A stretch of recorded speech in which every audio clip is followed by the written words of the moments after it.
La detección del engaño es uno de los campos de investigación psicológica con más implicaciones prácticas para la vida cotidiana y, al mismo tiempo, uno de los más malentendidos por el público general. El mito más persistente y más dañino en este campo es la idea de que existe una señal única y universal que delata a quienes mienten, que los mentirosos no mantienen el contacto visual, o que se tocan la nariz, o que miran hacia la derecha al inventar algo. Estas simplificaciones, popularizadas por libros de autoayuda y por series de televisión como Lie to Me, tienen una relación muy débil con la evidencia científica real y han llevado a millones de personas a tomar decisiones basadas en criterios que no son más fiables que el azar. Lo que la investigación real sobre la detección del engaño, que incluye décadas de trabajo de psicólogos como Paul Ekman, Albert Bray y el equipo del Proyecto Inocencia, muestra es considerablemente más complejo y más matizado, pero también considerablemente más útil si se entiende correctamente. Deja tu like, suscríbete y comparte. Comencemos. El primer principio que cualquier persona que quiera mejorar su capacidad de detectar el engaño debe internalizar es que no existe una señal aislada que delate la mentira con fiabilidad. Lo que sí existe es un conjunto de indicadores de carga cognitiva y de conflicto interno que, evaluados en combinación y comparados con la línea de base de comportamiento de la persona específica, aumentan la probabilidad de que algo en la comunicación no sea completamente honesto.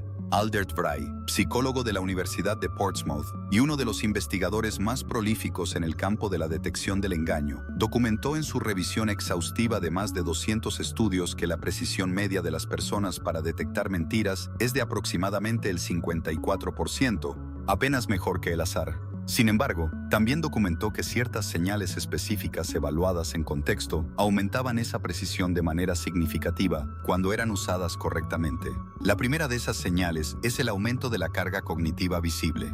Mentir es cognitivamente más demandante que decir la verdad porque requiere construir y mantener una narrativa alternativa, monitorear la reacción del interlocutor para calibrar si la mentira está siendo creída, suprimir la verdad que de manera natural tendería a emerger y controlar simultáneamente el lenguaje verbal y no verbal para que sean consistentes entre sí.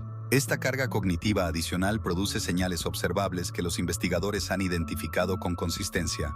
Mayor tiempo de latencia antes de responder, respuestas más cortas y menos detalladas que las que la misma persona daría en condiciones de honestidad, menos gesticulación espontánea porque los recursos cognitivos que normalmente generan los gestos están ocupados en la tarea de construir la mentira, y una mayor rigidez en la expresión facial. Paul Ekman documentó que los buenos mentirosos aprenden a controlar algunos de estos indicadores, pero que raramente logran controlarlos todos simultáneamente, lo que significa que el observador que sabe qué buscar siempre tiene acceso a, al menos, alguno de ellos. La segunda señal es la incongruencia entre el canal verbal y el canal no verbal. El cerebro humano gestiona los distintos canales de comunicación con diferentes grados de control consciente. El canal verbal, lo que decimos con palabras, está bajo el mayor control consciente. Los gestos de las manos y los movimientos de los brazos están bajo un control moderado. Las expresiones faciales rápidas, la postura y especialmente los movimientos de los pies y las piernas están bajo el menor control consciente. Esto crea una jerarquía de fiabilidad para el observador entrenado. Cuando lo que los pies hacen contradice lo que la boca dice, los pies generalmente tienen razón.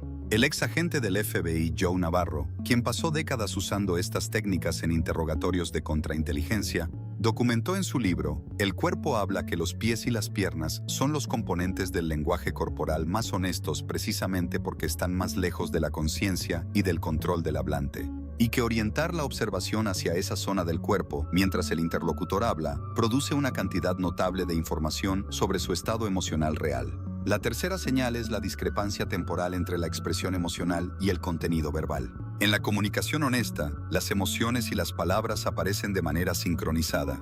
Si dices que estás contento con algo, la expresión de satisfacción aparece al mismo tiempo que las palabras o ligeramente antes. En la comunicación deshonesta, con frecuencia hay un desajuste temporal. La expresión emocional aparece con un retraso notable después de las palabras, como si el hablante recordara que debería mostrar cierta emoción solo después de haber producido el contenido verbal que la requería. Ekman identificó este desajuste como una de las señales más confiables de emoción inauténtica y lo llamó timing asincrónico. La emoción genuina emerge de manera espontánea y simultánea con su expresión. La emoción fingida requiere que primero se tome la decisión de mostrarla, lo que produce ese retraso característico que el ojo entrenado puede detectar. La cuarta señal es el aumento de los comportamientos de autoconfort. Cuando una persona está bajo el estrés que la mentira genera, el sistema nervioso autónomo activa respuestas de regulación emocional que se manifiestan en comportamientos observables. Tocarse la cara, frotarse las manos, acomodarse la ropa, tocarse el cuello o ajustarse el cabello.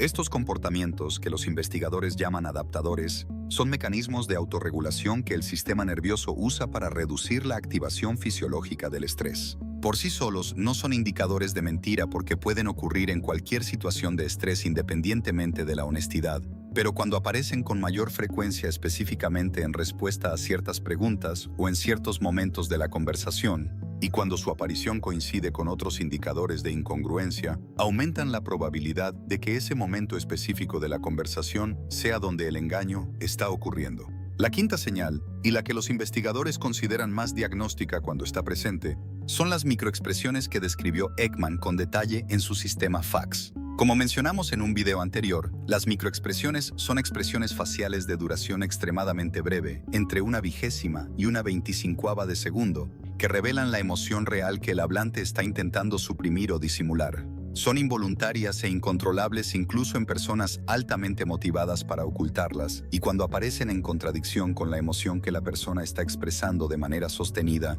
son evidencia directa de que hay algo que no está siendo comunicado honestamente.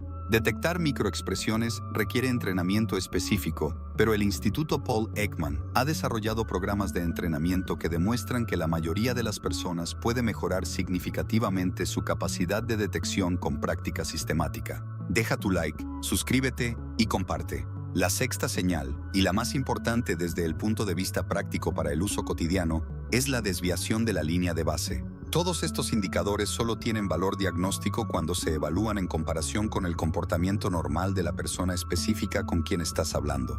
Algunas personas son naturalmente más gesticuladoras que otras. Algunas tienen mayor latencia de respuesta por razones de personalidad o de estilo cognitivo, y algunas tienen rasgos de ansiedad social que producen muchos de los indicadores que hemos descrito incluso cuando son completamente honestas. La clave de la detección efectiva no es aplicar una lista de señales de manera genérica, sino establecer primero la línea de base de la persona a través de conversación sobre temas neutros donde no hay razón para mentir, y luego observar qué cambia cuando la conversación toca los temas que podrían ser problemáticos. El cambio respecto a la línea de base personal es mucho más informativo que cualquier señal absoluta, y es la distinción que separa a los detectores de engaño efectivos de los que aplican recetas genéricas con resultados que no superan el azar. Desarrolla esta habilidad con paciencia y con el rigor que merece, y te convertirás en un lector de personas significativamente más preciso y más difícil de engañar. Existe una técnica adicional documentada por los investigadores del interrogatorio forense que es extraordinariamente útil en contextos cotidianos: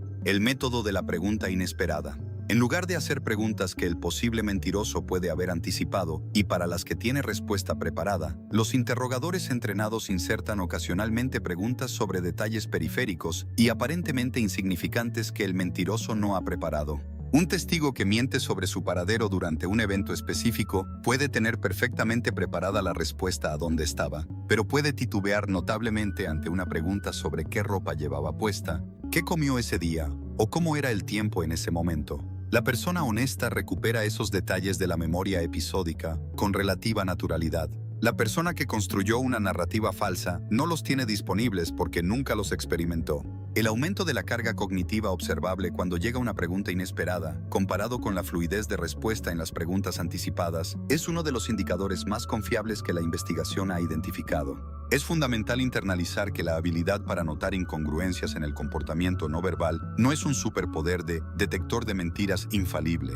Incluso los investigadores más expertos en el campo de la comunicación y el engaño, tras décadas de estudio, subrayan que la detección del engaño es inherentemente probabilística, nunca determinística. Actuar como si uno tuviera certeza absoluta cuando en realidad solo se tienen indicios o sospechas puede llevar a errores graves, a menudo con consecuencias injustas y devastadoras. Un ejemplo contundente de este peligro proviene del Proyecto Inocencia en los Estados Unidos, una organización que ha logrado la exoneración, mediante pruebas irrefutables de ADN, a más de 300 personas condenadas injustamente. La documentación de estos casos revela que muchas de esas condenas erróneas se basaron, al menos en parte, en la convicción inquebrantable de investigadores, fiscales y jurados de que habían detectado señales inequívocas de culpa, nerviosismo o mendacidad en el lenguaje corporal de los acusados, quienes, irónicamente, eran inocentes. Esta confianza excesiva y mal colocada en la capacidad de leer la mente o leer el comportamiento no verbal es una trampa tan peligrosa como la ingenuidad total de no prestar atención a nada.